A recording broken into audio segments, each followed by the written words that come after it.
3:04 in the morning. You're flat on your back, eyes open, doing nothing. And then it starts. The gallop down the hall. The single thud off the bookshelf. Silence. You hold your breath. Then the gallop back. You lie there in the dark, staring at the ceiling, asking the only question your sleep-poisoned brain can manage. What is wrong with you? Nothing. Nothing at all. It is the single most rational thing happening in this house tonight, and the only broken part of the whole machine is you getting up to check. I never get tired of that. You think your cat's losing its mind? Cute. So, why 3 in the morning of every hour on the clock? The gallop, what is that actually for? And your sleep, your one good night, why is that the cost? Let me prove it to you. First thing to get out of your head, your cat is not a creature of the night. I know it sells the spooky little vibe, glowing eyes, prowls the dark, hunts while you sleep. No, we'd be terrible at it. Sorry about the poster. We can't see in true black any better than you can. I've bumped into the same chair you have. We both looked stupid. What we're built for is the edges. Dawn and dusk, that gray half-lit hour when the prey is up and moving and the big things that eat us mostly aren't. The word for it is crepuscular, twilight specialists. That's the factory setting, and it's measured. This isn't me bragging. Giuseppe Piccioni at the University of Messina ran the activity studies and found the domestic cat's clock peaks hard at first light and at nightfall, with a long, flat trough in between. 2 engines. One fires when the sun comes up, one fires when it goes down. Now, 3 in the morning isn't dusk. Not quite dawn either. But that pre-dawn engine doesn't switch on like a light. It spools. It's already warming an hour, 2 hours out. So the burst leaks early into your dark, into your stillest sleep. The chaos has a timetable. Frenetic, random activity, period. The humans gave it 4 words and a study. We just call it Tuesday. Watch it tomorrow. 5 a.m., you'll get the second showing. The slow pace at your closed bedroom door, the one paw under it, testing. That's an alarm clock with whiskers, checking if you're still on schedule.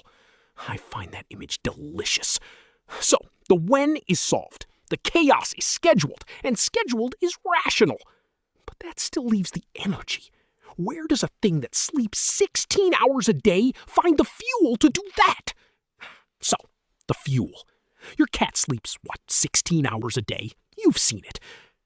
Folded into a loaf on the warm laundry, in the one square of sun that moves across the floor, paws ticking, whiskers twitching at something only it can see. You look at that and think, lazy. I've napped in that square. You stepped over me to reach the fridge. It's charging. John Bradshaw, the anthrozoologist at the University of Bristol who wrote Cat Sense, laid out the math of it. And the math is brutal. A hunter like us, out in the world we were actually built for, will line up a strike, commit everything, and miss. Then miss again, 10 times over, sometimes more, for one catch that actually feeds you. You cannot afford to burn fuel you don't have on a stalk that probably fails. So the body learned a trick. Bank it. Sleep through the dead hours. Hoard every calorie, then spend the whole reservoir in one short, total, all-or-nothing burst. Sprint, kill, eat, collapse, repeat. You'd kill for that efficiency. That's the design. A desert hunter on a tight budget, and it is flawless. Now, run it in your apartment. Same hunter, same budget, 0 mice. 16 hours every day banking fuel for a strike.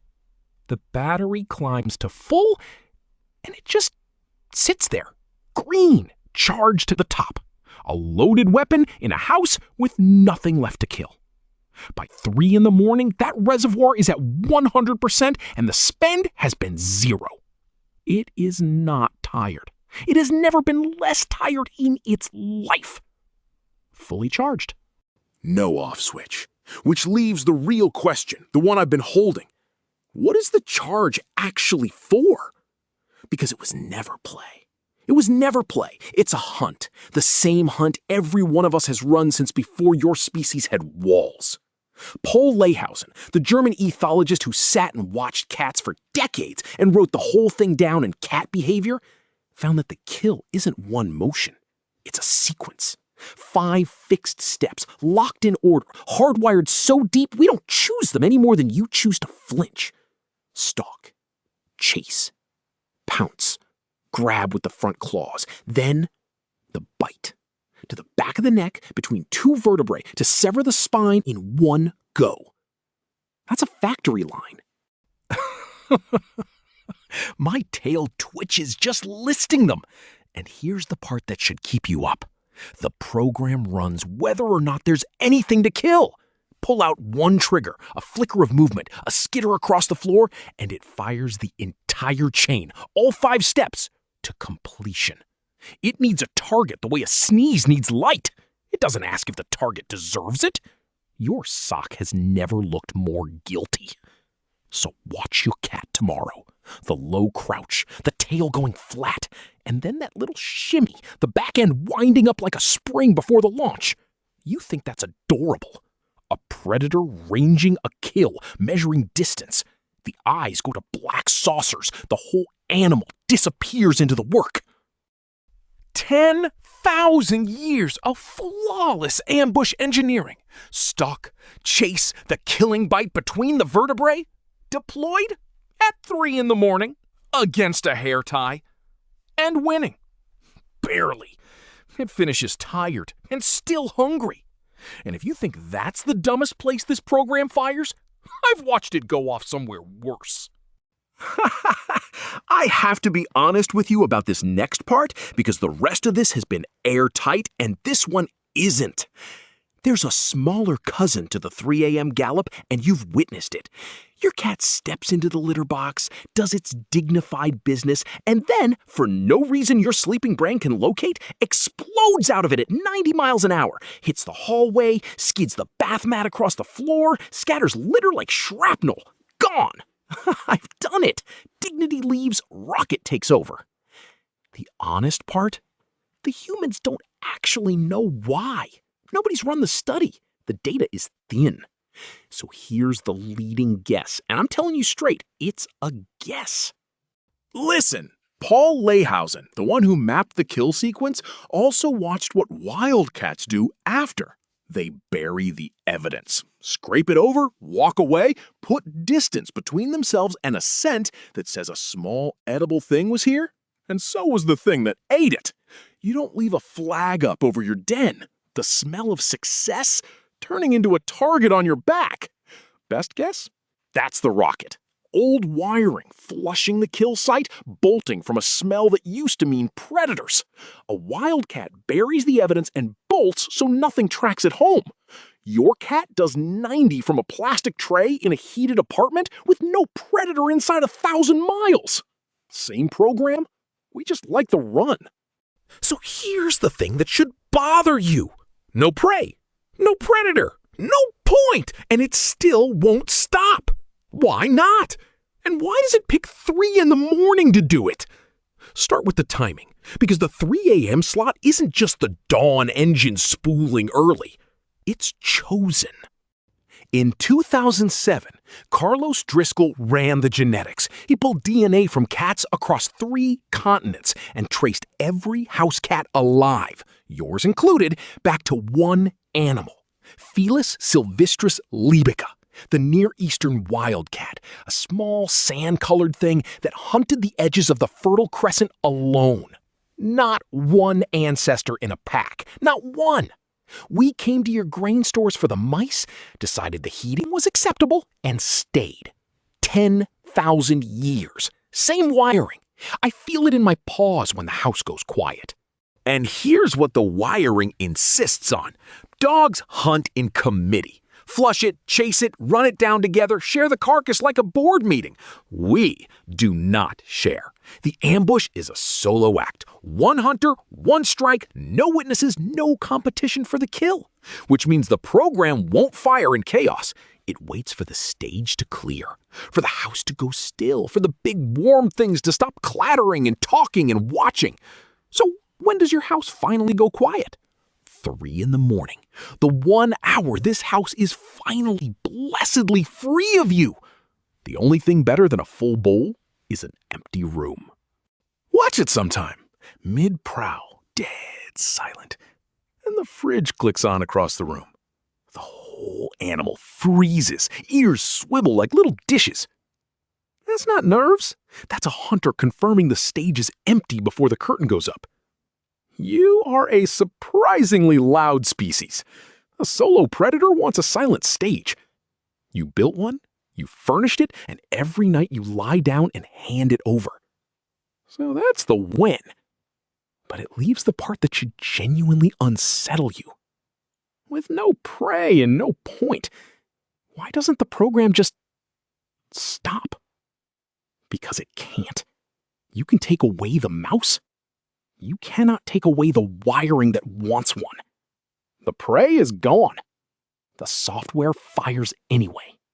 John Bradshaw, the Bristol man, cat sense again, put it about as bluntly as a scientist gets. Your cat is barely domesticated. Not a little wild at heart the way you mean it when it knocks a glass off the counter. Genetically, behaviorally, a whisker from the wildcat that walked into the grain store. You bred dogs for 10,000 years into shapes that fit your needs. You did almost nothing to us. We let you feed us. That was the whole arrangement. Same wiring, smaller box. So here's the thing I've been walking you toward. It isn't craziness. It's a perfect machine, starved of the one thing it was built to do. Full battery, 5-step kill program, twilight clock, a solo ambush hunter with the silent stage you handed it, and not one single thing in the entire house to point all of it at. You didn't adopt a pet. You moved a small desert predator into a studio apartment, deleted everything it was built to kill, and then named the leftover energy the Zoomies. So it improvises. The curtain becomes a tree to be conquered. The thing under the duvet at 2 a.m., your ankle twitching in a dream, becomes the rabbit that didn't get away. The hair tie is the kill. None of it is wrong. The instinct is firing exactly as designed. It just landed in a world with no targets. And a hunter without a hunt does not power down. It finds one. And the single most interesting moving target in this house at 3 in the morning? You! Which brings us to the part you helped build. You built the part. You just don't remember signing off on it. Here's what happens. The gallop wakes you. The thud. The silence. The gallop back. And at some point you've had enough, so you get up. You hiss at it. Maybe you shove it off the bed. Or, and this is the good one, you stagger to the kitchen and tip a little food in the bowl. Because a fed cat is a quiet cat, and you would trade a kidney for 40 more minutes of sleep. Problem solved. You think you're stopping it. You're feeding it. Every one of those is a reward. The cat ran the hunt produced a result. You up, talking, opening the food, and a result is the only thing the program was ever asking for.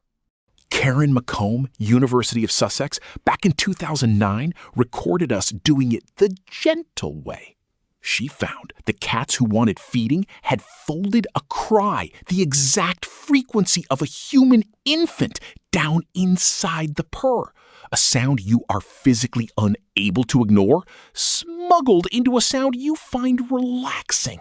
She named it the solicitation purr. We don't beg, we engineer. So get up once at 3 in the morning and you didn't end the hunt. You taught a 10,000-year-old predator what time breakfast moved to. And there you are the next night, 304. The gallop! You shuffling to the bowl in the dark, half asleep, congratulating yourself on handling it, winning. We didn't move into your schedule. We renegotiated it. So, back to you. 3:04 in the morning, the ceiling. So there you are, 3:04, flat on your back, the ceiling. And now you know. You know the clock, dawn and dusk, the engine spooling early into your dark. The battery, 16 hours hoarded, charged to full, spent on nothing. And the kill, 5 steps, stalk to bite, fired at a hair tie because the mouse was deleted before your cat ever moved in. None of it broke, none of it glitched, none of it is wrong with your cat. The only thing in this house that malfunctions at 3 in the morning is you, getting up to check on a machine that's running exactly as built. And the catch, the last hunt of the night, was always gonna be you. The thud, the gallop, the silence, the bowl in the dark. You were just the one prey it could actually reach. I've run that hunt myself. Same thud, same bookshelf. Here's the part I shouldn't tell you. When the gallop finally stops, battery empty, the program run all the way out, watch where it lands. That small, warm weight that drops onto the bed, the one that picks your chest, your slowest breathing, the warmest thing in a cold house, and folds into it. The paws are still hot from the sprint. 10,000 years of apex engineering. And it needs the heater. We all do. We just won't say it where you can hear. So, the clock, the battery, the kill, the deleted mouse, the trained human, and you got the whole hunt, start to finish, from one of us. Hello. And since you stayed up to the end with me, let me run the move on you myself. That little tap on subscribe, same loop. You react, I get fed. Go on. Good human.